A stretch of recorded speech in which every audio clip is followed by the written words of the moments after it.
এই দেখো বন্ধুরা, আমরা এই রাস্তা দিয়ে এখন কোথাবাড়ি যাব, নদী পার হয়ে, সেও পাহাড়ি নদী।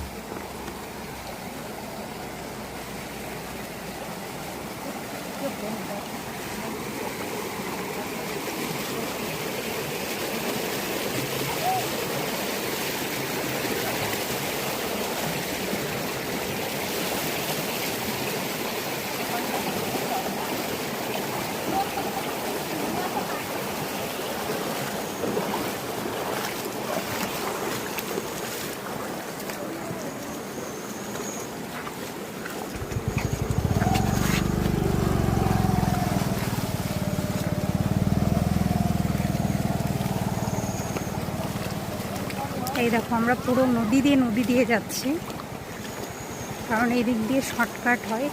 এই যে পুরো নদী, কিছু লোক ওখানে স্নান করছে এই সন্ধ্যাবেলাতে,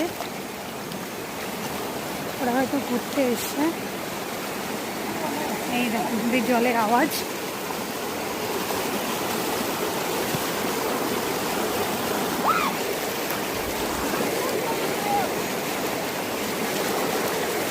কতটা জলের স্রোত, দাঁড়ানো যাচ্ছে না। এই যে দেখো কতটা জল, দেখে মনে হবে একদম জল নেই, কিন্তু যতটা আছে স্রোত আছে যথেষ্ট।